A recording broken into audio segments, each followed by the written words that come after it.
Bonjour à tous, ça y est on y est, dernière vidéo de la série estivale que je consacre au monde des ténèbres, avec non pas Orpheus dont j'ai déjà beaucoup parlé, mais Demon the Fallen, Démon les déchus, qui est un jeu aujourd'hui assez oublié alors qu'il a eu quand même une gamme aussi conséquente, enfin il a quand même 7-8 bouquins je crois dans toute la gamme, qui est ce drôle de jeu qui vient finir la trilogie apocalyptique, commencé par Hunter, qui sera, enfin pardon c'est le deuxième, qui sera fini par Orpheus plus tard, même si Orpheus n'a pas trop de rapport, qui donc rappelons-le, encore une fois, dans la Revise, donc la dernière édition de Vampires, de Mages et compagnie, qu'on appelle la 3e édition chez nous, il y a un événement cataclysmique qui se passe, qui s'appelle le 6e Maelstrom, provoqué par des bombes atomiques magiques lâchées dans le monde des esprits pour défoncer Enoch, Enoch étant une cité cachée, possédée par la secte de la main noire des vampires.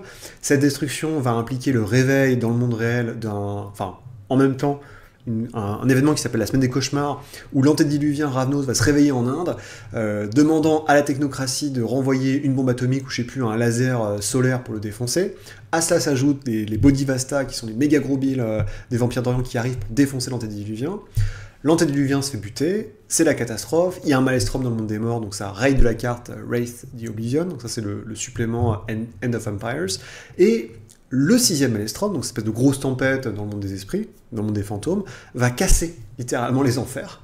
Ce qui fait que toutes les créatures qui étaient dans les enfers, les démons qu'on voyait souvent, alors les plus connus dans l'histoire du monde des ténèbres, soit c'est des créatures qui étaient invoquées par les infernalistes, qui sont en fait, maintenant, on voit des créatures différentes. Donc en gros, rappelez-vous, dans Vampire, on peut être infernaliste, c'est-à-dire qu'on vend son âme au diable et on a des pouvoirs à la place. Ou alors des démons, donc les plus connus, c'est Nishru, donc, non, putain, comment il s'appelle? Ça y est, oh là là, c'est triste de vieillir. Kupala, donc Kupala, qui est le démon ancestral qui est lié à la terre dans les Carpates, qui s'est fait rouler dans la farine par l'antédiluvien Tsimiché, qui a appris la magie d'Unique au Tsimiché. Et il y a aussi un autre démon qui est coincé notamment dans le... Il y a une succube qui se cache sous Chicago, si je me rappelle, et il y a un autre démon qui est caché dans le château de l'inconnu. Enfin bref, l'idée c'est que les démons il y a des démons qui existent déjà sur Terre, mais la majorité des démons, eux, vont sortir à ce moment-là. Donc on est en l'an 2003, je crois. Tous les démons sortent, donc ils sont extrêmement vengeurs, extrêmement vénères, et ils vont aller posséder et incarner des humains qui sont... Alors là, c'est... Putain, c'est le côté un peu edgy et débile de Vampire. C'est, en gros, ils disent tous les humains qui n'ont pas d'âme. On part du principe que les humains n'ont pas d'âme quand soit ils sont drogués, soit ils sont défoncés, soit ils sont sur le point de mourir, soit ils sont autistes. Alors c'est bien, putain, les mecs ils ont quand même... c'est quand même assez hardcore. Ouais, les mecs ils sont pas... Enfin bref, c'est autre époque, autre mœurs. Et donc l'idée c'est que vous possédez... Enfin les démons en possédant cet humain vont... c'est comme si on lance un fer extrêmement chaud dans de l'eau. Il y a des vapeurs qui vont se créer. Et donc toute la chaleur, toute la haine, tout le tourment, qui est une mécanique du jeu, qui avait engrangé les démons par leurs siècles et leur millénaire de torture en enfer, va se dissiper peu à peu en se mélangeant avec les souvenirs et les émotions humaines. Et donc tout le jeu c'est ça. Le jeu c'est qu'en fait vous devez faire la part entre le démon qui prend en fait le contrôle de l'humain. L'humain il a plus d'esprit quoi, littéralement, mais qui doit à la fois se réconcilier avec sa nature angélique, donc démoniaque aussi, parce qu'il il est devenu un démon, et l'humain dans ce qu'il était, dans son travail, dans ses relations humaines, et tout ça en fait va être extrêmement compliqué en plus par à la fois donc les conceptions politiques du démon, puisque les démons sont répartis en maisons. On est chez White Wolf, hein, on va pas changer l'équipe qui gagne, qui sont les vues politiques par rapport à Lucifer, par rapport à Dieu, par rapport aux humains, et de l'autre côté aussi, des présences très très dangereuses, hein, qui sont en fait les démons qui étaient là bien avant qui sont arrivés il y a très très longtemps. En gros, donc pour la faire très courte, on est vraiment sur le délire miltonien. À la création du monde, il y a Dieu, pom pom pom, Dieu crée les anges, il dit aux anges, bon les gars maintenant, vous créez le monde, pas de souci, donc il leur donne des pouvoirs qui s'appellent les savoirs. Les savoirs sont en gros, vous savez, savoir de la vie, savoir de la gravité, savoir de je sais pas quoi, qui fait qu'en fait ils peuvent créer des montagnes, créer des tremblements de terre, créer des rivières, enfin c'est hyper violent. Et à un moment, le Dieu demande, Dieu crée les humains, et dit, maintenant vous devez servir les humains.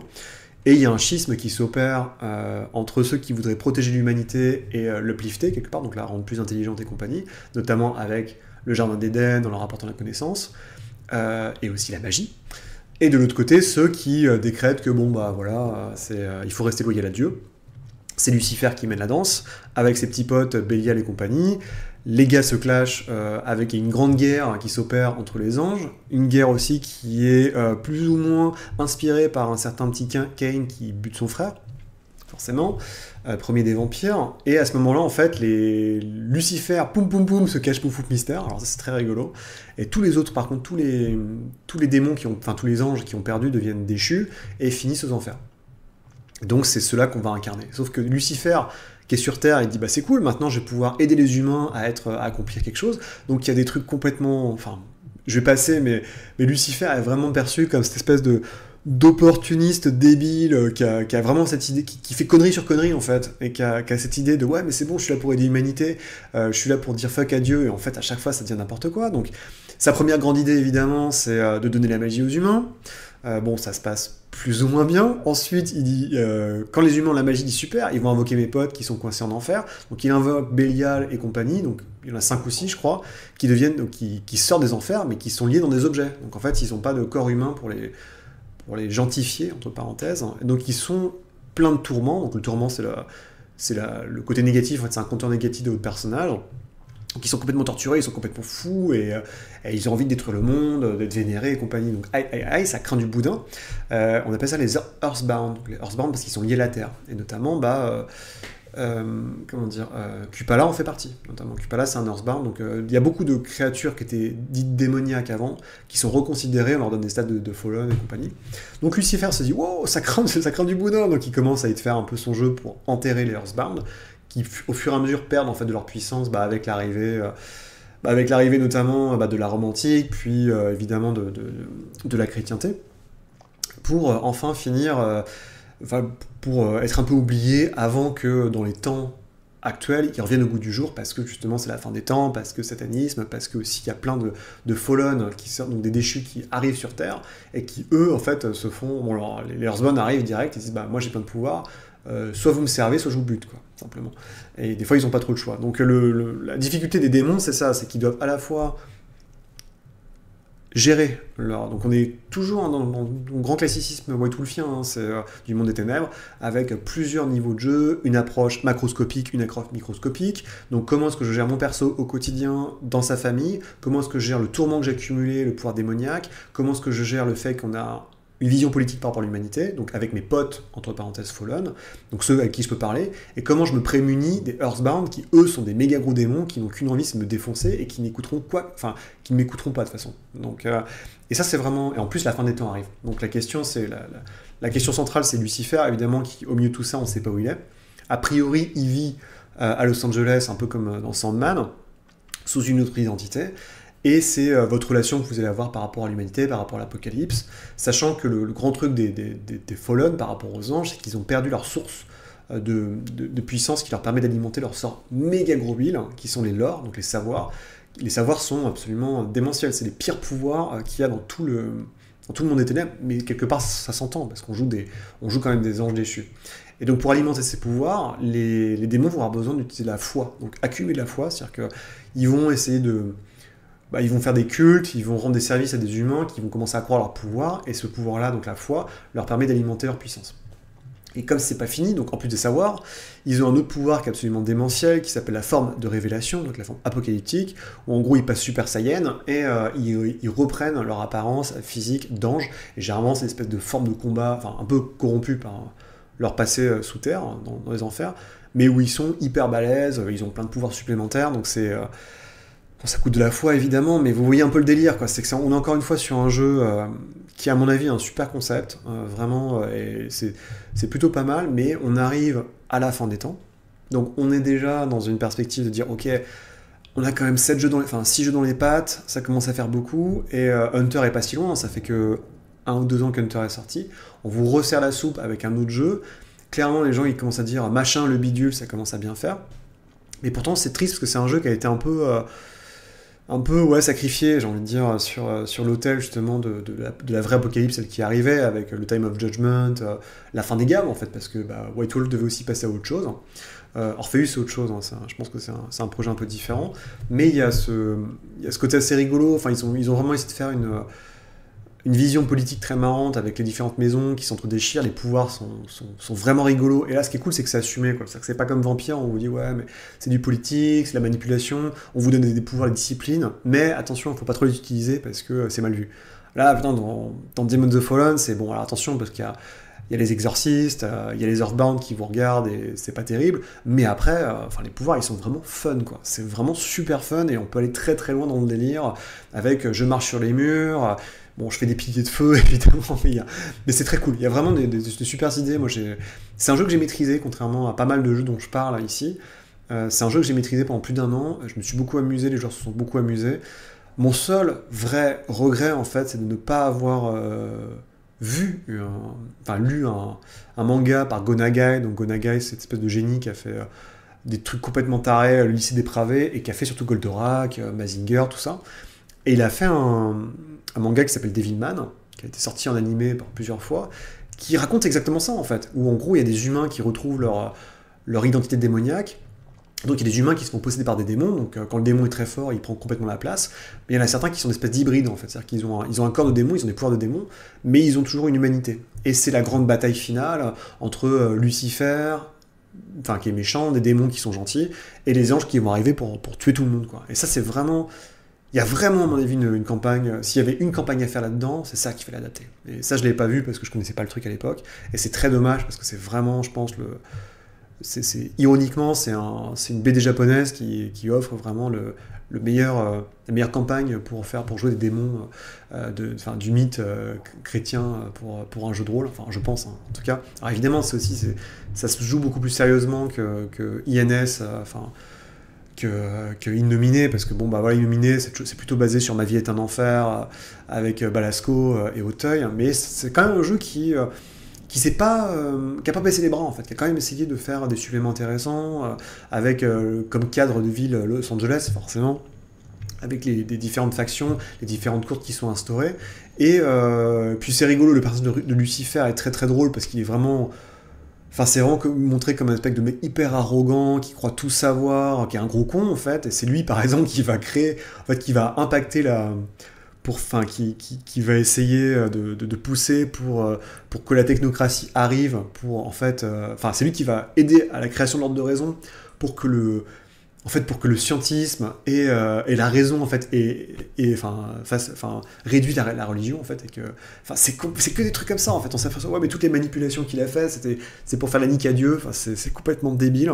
Et dans tous les scénarios qui sont proposés à la fin de donc Time of Judgment, donc le supplément où il y a les fins des gammes mineures du monde des ténèbres, dans toutes ces gammes là à chaque fois Lucifer se fait buter en fait, parce que tellement c'est un abruti arrogant. Et les suppléments finaux sont pas... Je les ai lus une fois, je crois que j'ai pas trop de souvenirs, mais c'est essentiellement comment est-ce que la position morale qu'ont les... Donc il y a une grosse baston avec les Earthbound éventuellement, mais c'est la position morale que vont avoir les Fallen, donc les déchus, par rapport à l'humanité, comment ça se passe, ce qu'ils les... Enfin, est-ce qu'ils réalisent un peu le rêve qu'ils voulaient faire avant pour les guider vers l'illumination?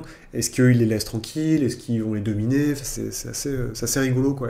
Et ça permet d'avoir une vraie récompense par rapport aux factions qui sont données dans le livre de base, avec les lucifériens, les machins, les trucs, par rapport à Vampire, où Vampire, on vous dit clairement, de toute façon, Camarilla, t'es mort, de toute façon, parce que c'est la fin des temps. Et le Sabbat, ils avaient raison, mais on s'en fout, parce qu'ils se font défoncer quand même. Donc au moins là il y a une vraie récompense par rapport aux croyances des joueurs, et c'est déjà pas mal, surtout dans un jeu qui a tendance un peu à piétiner de temps en temps le player agency, donc la capacité des joueurs à agir, et pour tout le tintamarre qu'on fait autour des croyances et un peu des positions morales des joueurs, au final quand ils écrivent des scénarios ou comme ça des résolutions, ils se lavent un peu les pieds avec, ils se lavent un peu de ce que vous pensez. C'est toujours été un peu dommage, je trouve, par rapport à Orpheus, où ils ont pas fait ce problème-là.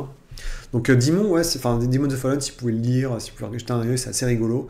Si vous voulez jouer des démons d'une autre manière, qu'ils sont dans INS, qui est un peu l'institution franco-française, là au moins c'est un peu différent et c'est pas si mal au final. Enfin moi j'ai passé un très très bon moment en tout cas à y jouer. Comme Hunter, il n'y a pas eu de version V20, je crois qu'il n'y en aura jamais, je crois que c'est des jeux qui sont complètement oubliés, qui maintenant vont disparaître au fil de l'eau, enfin surtout Démon. Parce que même Orpheus, je crois, avait eu droit à un petit truc dans la version 20 de Raid, mais là c'est pas du tout le cas. Au niveau des dingueries, que j'aime beaucoup parce que c'est toujours du métaplot, parce que vous voulez me dire, ok, mais attends, les démons, c'est essentiellement c'est essentiellement inscrit dans la religion chrétienne. Comment est-ce que ça marche avec loup-garou, comment ça marche avec momie et compagnie? Et les mecs, ils ont été assez loin parce que ils disent bon bah en fait Gaïa, qui est l'incarnation de la Terre, qui est vénérée par les loups-garous, bah tu sais quoi, en fait c'est juste un archange. Je crois que les mecs ils y vont comme ça, ils en ont rien à foutre. Mais c'est toujours pareil, c'est trop marrant quoi. Ils ont toujours ce besoin de ramener ça au mythe originel, voilà, de Cain, du dieu monothéiste, c'est trop marrant. C'est pareil dans Orpheus. Orpheus, on vous fait un gimmick où à la fin il y a Abel qui est là. On dit non, mais c'est pas le Abel biblique, hein, vous inquiétez pas. Mais t'es là, tu fais le mec qui s'appelle quand même Abel. Tu me dis que c'est le premier fantôme. Enfin, c'est. Ah oui, je crois que d'ailleurs, en fait, ça a été effacé, mais une des principales idées de Rafe, c'était justement que Anubis, qui était quand même le dieu dieu égyptien par excellence des morts, en fait c'était Abel qui s'était déguisé, on va pas les changer, hein. On va clairement pas les changer 30 ans plus tard, mais bon, au niveau des dingueries, je trouve que c'est toujours rigolo, faudrait vraiment que je fasse une vidéo avec l'inventaire des dingueries du monde des ténèbres, parce que c'est super marrant quand on y repense. Alors évidemment, j'ai pas abordé du tout, hein, le monde des ténèbres asiatique, parce que je trouve que ça a pas trop d'intérêt en fait, c'est rigolo à lire, mais c'est pas des super jeux, les pouvoirs ils sont complètement pétés, il y a un côté raciste, enfin c'est pas raciste, mais ouais, un truc débile, en plus je suis même pas en train de vous dire, bon bah voilà, il faudrait que tous les jeux, des jeux qui ont plus de 30 ans respectent impérativement toute la bienséance et la bonne façon de penser en 2025, même si moi je suis évidemment complètement d'accord pour qu'il y ait une mise, que les minorités aient leur place à dire, qu'il y ait une certaine, maintenant à l'heure actuelle, un respect justement des cultures différentes par l'historique, par l'accès en fait qu'on a simplement à ces informations et à la culture, c'est évident. Je sais pas, je trouve que dans le faire un procès, une espèce de vieille série qui est sortie de bouquins où les mecs ils ont fait un peu n'importe quoi, ils voulaient surfer sur aussi le côté fanboy de l'Asie, ils voulaient se faire plaisir, mais le résultat final est pas terrible. Enfin moi j'ai jamais trouvé que la gamme Vampire d'Orient, j'avais le bouquin de base. Déjà je trouvais que la mise en page était pas terrible, enfin, c'est pas des jeux qui m'ont transcendé quoi, vraiment, il y avait un côté on va faire du manga pour faire du manga. Et puis c'était la surenchère, quoi. C'était en gros, bon bah voilà, il faut qu'on rajoute encore un jeu. Et au fait, tout ce que vous avez dans le monde des ténèbres occidental, vous l'avez en Asie, un peu différent, mais vous avez des Engyokai pour les métamorphes, vous avez des mages, vous avez des momies, vous avez des morts vivants, vous avez des chasseurs, enfin bref, c'est un peu too much pour moi, quoi, on va dire. C'est trop riche pour mon sang. En tout cas, voilà, c'est ainsi que se termine cette petite série de vidéos que j'ai fait, où j'ai eu grand plaisir à me remémorer ces jeux qui ont bercé mon adolescence en fait, simplement. C'est pas des jeux auxquels j'ai beaucoup joué, à part Mage, j'ai un peu maîtrisé, j'ai un peu joué, Démon évidemment, Orpheus, j'en parle même pas, mais c'est des jeux que j'ai beaucoup potassé, que j'ai beaucoup lu avec amour et plaisir, surtout par des éléments obscurs dont je tairai le nom bien plus tard, où il y a des gens qui étaient très gentils, qui avaient balancé des mégas sur internet, où il y avait tout en PDF. Donc je vous parle 15 ou 20 ans après que les jeux soient sortis, et j'ai lu tous les bouquins auxquels j'avais pas accès avec immensément plaisir, et avec une compréhension de l'anglais qui était évidemment bien plus poussée. Et c'est toujours avec un immense plaisir, ouais. C'est comme je dis, c'est des jeux pour lesquels j'ai de l'amour. C'est des jeux que j'aime, et comme tout amour, il y a l'amour vache, et je suis très bien capable de pointer du doigt tout ce que j'aime pas, tout ce que je suis complètement con, tout en gardant vraiment une douceur et vraiment une tendresse pour ces jeux qui ont marqué quand même une grosse dizaine d'années le monde du jeu de rôle. On peut détester, hein, on peut trouver que c'est des jeux qui sont complètement nuls, que c'est la foire au bourrinisme, que c'est fait avec les pieds, qu'il n'y a aucune subtilité dans le monde, que ça s'est dévoré comme le symbole de Timicé, c'est un serpent qui se dévore la queue avec un métaplot qui gonfle, et qui est boursouflé, qui explose à la fin. Mais moi, c'est des jeux qui m'ont bercé, quoi, simplement, qui ont bercé mon adolescence. Et évidemment, c'est pas des jeux qui auront un caractère aussi intemporel, à mon avis, que, Donjon, j'ai même pas envie d'en parler parce que j'ai rien à dire dessus, mais ou que l'Appel de Cthulhu, par exemple. L'Appel de Cthulhu, je sais que quand je serai mort et enterré, il y aura encore des nouvelles inspirations, parce que Lovecraft sera complètement passé dans le domaine, enfin, il est déjà, mais ça dans le domaine public, parce que c'est un jeu qui a une proposition qui est tellement forte et tellement antinomique par rapport à Donjon, où c'est l'enquête qui prime et la confrontation n'est pas une bonne idée, qu'il y aura du Cthulhu à la plage, ou Cthulhu dans l'espace, ou Cthulhu avec des Tesla dans 10-20 ans, et ce sera génial, c'est très très bien, parce que c'est des jeux qui sont immémoriaux. Je pense que par contre, les propositions de White Wolf, elles, vont fortement être amenées à disparaître, vont changer fortement ou disparaître. Je vois pas. La gestion de Paradox, je trouve, au niveau de White Wolf, a été des licences. Donc je rappelle, Paradox, c'est un éditeur de jeux vidéo. Ils ont racheté la licence à CCP. Donc CCP, c'est les gens qui avaient fait EVE Online, qui avaient racheté déjà White Wolf. Et même s'il y a des espèces de grands sentiments en disant mais regardez, on a remis le nom à World of Darkness, je pense que ce sera juste des licences qui vont être stockées, qui seront données à qui de droit le veut, notamment au niveau jeux vidéo, pour faire des produits dérivés. Et même si Renegade sort encore des jeux, je sais pas si ça va durer ad vitam aeternam, je sais pas du tout les chiffres, les ventes. Je suis pas souvent sur. Alors je vois que des fois ils sont sur Drive-Thru RPG, le site de vente de PDF en ligne, où vous voyez un petit peu des fois ils arrivent sur le top 10 ou le top 20, mais c'est pas. Ça n'a pas la puissance de rester qu'à Donjon, ça a pas. Même. Je sais pas, il y a un truc qui s'appelle. C'est quoi? C'est Dragon Hearth, machin, le jeu qui a été créé par les gars qui ont fait Critical Role, qui cartonne du feu de Dieu, qui est encore une fois qui est complètement basé sur Donjon, en fait, simplement, qui cartonne du feu de Dieu. Ensuite, on a Warhammer, je crois, et d'autres propositions beaucoup plus jeunes, beaucoup plus fraîches, comme Mothership, Borg, j'en sais rien. Et je pense que, je sais pas si le monde Eden existera. Moi, ce que je sais par contre, c'est qu'il y aura toujours des jeux de rôle qui vont essayer d'innover, comme l'a fait Vampire, comme l'ont fait Mage, etc., en proposant des nouvelles interprétations des mythes fondateurs qu'on a, du vampire, parce qu'il y avait déjà des jeux de vampires avant Vampire, il y a eu Predator, notamment, qui était une production française, qui se voulait plus un truc à la Highlander, franco-français, il y a eu plein de choses qui étudient justement ces mythes-là, évidemment. Du côté de Hunter, il y a Chill, qui est un peu l'antédiluvien là-dedans, mais moi je regarde toujours avec nostalgie ces jeux-là, je pense que, et j'espère qu'ils ressusciteront sous une forme ou une autre, parce qu'il y a des bonnes choses là-dedans. Je trouve que la structure politique des vampires est absolument géniale. Faire des loups-garous des éco-terroristes, c'est extrêmement intelligent. Mage, j'en parle même pas, mais associer la magie au tarot et en faire une sorte de voyage initiatique, c'est un truc qui est tellement usité et tellement compris partout, que ce soit dans Harry Potter, l'alchimiste de Paulo Coelho. Dieu sait que je déteste Paulo Coelho et l'alchimiste, mais c'est un truc qui est très simple à comprendre, auquel tout le monde peut adhérer. Et sous forme de jeu de rôle, c'est évident que c'est un rapprochement qui marche, quoi, qui est très très simple. Les autres jeux, c'est très particulier. Rave the Oblivion, ça parle de la mort, donc c'est un peu casse-gueule comme sujet, mais il y a des bonnes choses. Changelin, comme je disais, le féerique, c'est quelque chose qui est revenu à la mode dans beaucoup de jeux et qui peut inspirer même les plus jeunes, en fait. C'est ça qui est super. C'est un jeu qui peut être apprécié par des plus jeunes et sous ces diverses formes, qui va continuer de marcher. Enfin, je vois Weissen aussi. Il y a beaucoup de fées, il y a tout un peu cette espèce de climat-là. Enfin, c'est une autre interprétation des chasseurs. C'est plutôt cool. Enfin, et encore une fois, les autres, Hunter et compagnie, ça a prouvé en fait qu'on pouvait faire autre chose. C'est prouvé que ça pouvait exister, notamment avec Chronicle of Darkness, qui offre en fait encore une fois une variation sur ce thème-là, mais qui permet à Onyx Pass de survivre, de faire autre chose. Et c'est super. Enfin, moi je trouve que c'est génial de savoir que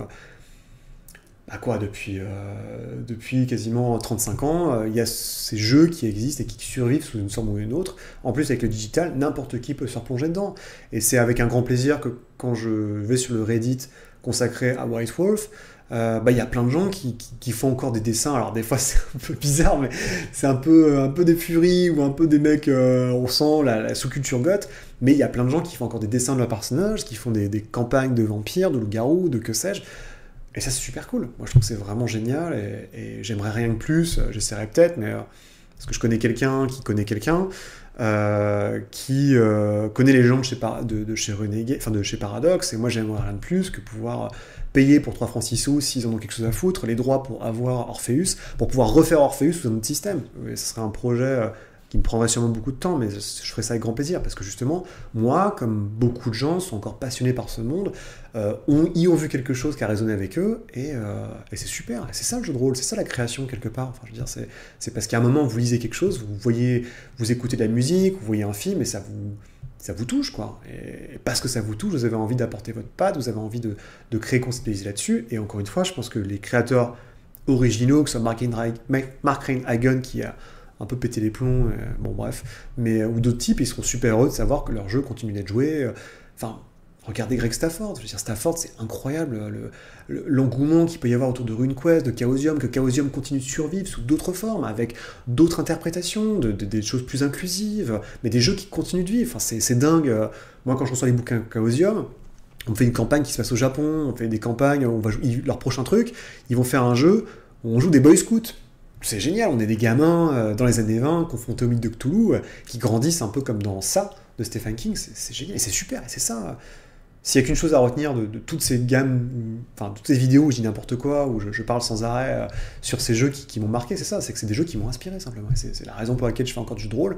Quelque part, c'est parce que justement j'ai eu ces jeux gamins, par les jeux vidéo, par autres, et ça m'a éclaté. Et je suis sûr qu'il y a des gens qui jouent encore aujourd'hui à Bloodlines, par exemple, Vampire Bloodlines, ça les inspire, et c'est super cool, quoi. Je trouve que c'est ça, c'est bien déjà d'avoir ça. Je pense que c'est pas par le capitalisme effréné, c'est pas par la thune qu'on va s'en sortir, mais c'est plus par la créativité et par justement l'inspiration qu'on peut y arriver. Hein. Je mourrais sur cette colline. Et je pense que c'est une bonne façon d'en finir et d'aller tous profiter encore une fois du peu qui reste de l'été. Allez, salut, à la prochaine.